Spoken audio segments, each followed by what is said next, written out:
और अगर मेरी उस आइडियोलॉजी को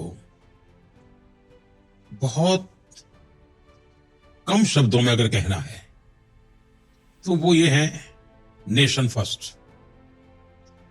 अगर मेरा एक टैगलाइन है नेशन फर्स्ट, तो फिर उसमें जो भी फिट बैठता है, मुझे फिर वो आइडियोलॉजी के बंधनों में बांधता नहीं है, ट्रेडिशंस के बंधनों में बांधता नहीं है।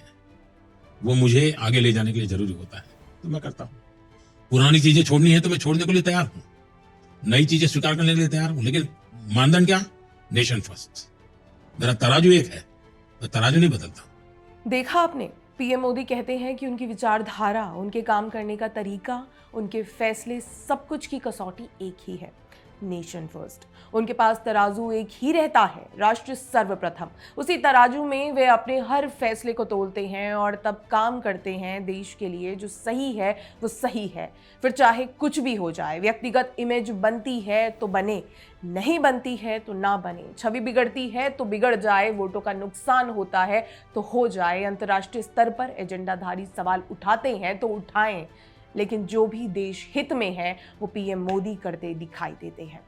याद रखिए, सिर्फ राष्ट्र स्तर पर नहीं बल्कि विदेश नीति के मामले में भी मोदी सरकार का इकलौता यही एक पैमाना दिखाई देता है कि जो भी देश हित में है वो करना है। ये भी याद रखिए, पीएम मोदी कभी भूलते नहीं और ना ही वे सामने वाले को भूलने देते हैं।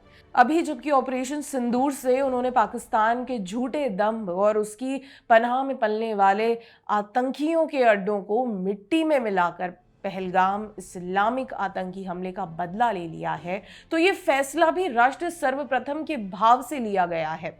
हमारे देश में आतंकी घुसकर मारकर चला जाए और हम डोजियर डोजियर खेलें, ऐसा नहीं चलेगा। यही बात पीएम मोदी कहते थे और आज उसी पर चलते दिखाई दे रहे हैं। याद रखिए, इससे पहले और भी कई देशों को पीएम मोदी इसी तरह से सबक सिखा चुके हैं। 2019 में मलेशिया के तत्कालीन प्रधानमंत्री महातिर मोहम्मद ने देश के नागरिकता संशोधन कानून को लेकर सवाल उठाए थे।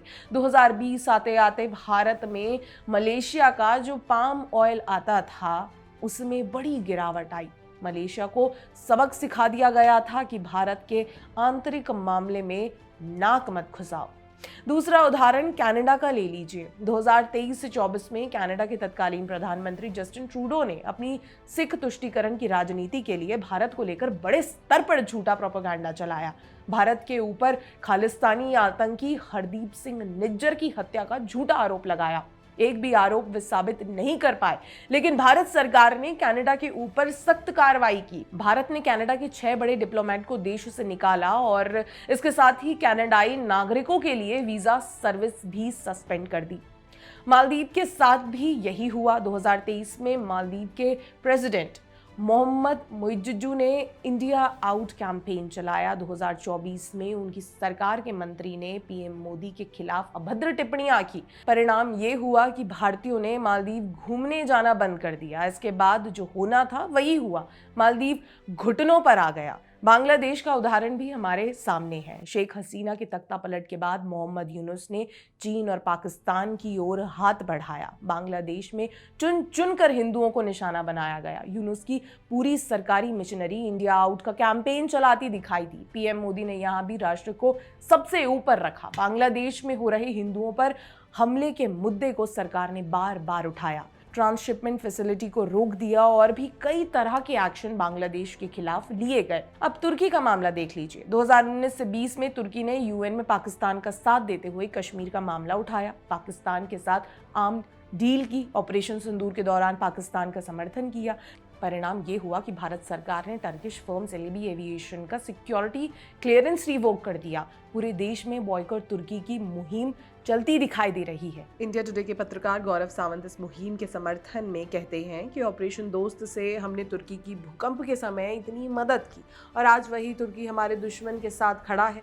हमारी सहयोगी श्रेया ने इस पर अपनी एक वीडियो में विस्तार से बात की है। गौरव सावंत वरिष्ठ पत्रकार और वही व्यक्ति जो 2023 में तुर्की के भूकंप के दौरान वहां जमीन पर भारत की मदद कवर कर रहे थे। उन्होंने ट्वीट किया, "Say no to Turkey for shedding Indian blood. We helped them during earthquake. I was there. They stabbed us in the back helping Pakistan. #shame." जिस देश को हमने आपदा में सहारा दिया, आज वही देश पाकिस्तान को ड्रोन देता है। हमारे खिलाफ? क्या हमारी इंसानियत का यही बदला है? और ये भावना अकेले गौरव सावंत की नहीं है, ये अब पूरे भारत की है।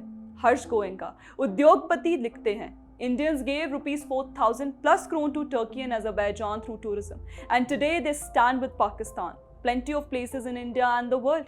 Please skip these two places. जय हिंद। इसके अलावा इसी तरह से नेशन फर्स्ट रखते हुए पीएम मोदी ने चीन का मुंह तोड़ जवाब दिया है, चाहे वो 2017 का डोकलाम स्टैंड ऑफ हो या फिर 2024 का गलवान घाटी में हुआ क्लैश और उसके बाद बनी परिस्थितियां हो। पीएम मोदी ने हर बार चीन को ईंट का जवाब पत्थर से दिया है। इसी तरह हमने देखा कि अजरबैजान ऑपरेशन सिंदूर के दौरान पाकिस्तान के साथ खड़ा था तो सरकार ने उसकी राजधानी बाकू पर ट्रैवल बैन लगा दिया। दोस्तों, इस तरह देखें तो हर बार पीएम मोदी ने ये संदेश दिया है कि वो चाहे दुनिया का कोई सा देश हो, अगर वो भारत के विरुद्ध कुछ भी करेगा तो भारत उसे छोड़ेगा नहीं। यही तो बात है जो पीएम मोदी को भारत के राजनीतिक इतिहास का सबसे बड़ा राष्ट्रवादी नेता बनाती है। याद रखिए, अगर यूरोप के प्रति, पश्चिम के प्रति अगर पीएम मोदी ढुलमुल नीति अपना लेते या फिर देश के पुराने नेताओं की तरह इन मुद्दों पर कोई कार्रवाई न करते तो यही पश्चिमी मीडिया शायद अब तक उन्हें स्वतंत्र भारत का सबसे बड़ा स्टेट्समैन साबित कर चुका होता। लेकिन पीएम मोदी राष्ट्रहित को ऊपर रखते हैं और यही बात एंटी मोदी वैश्विक मीडिया को पचती नहीं।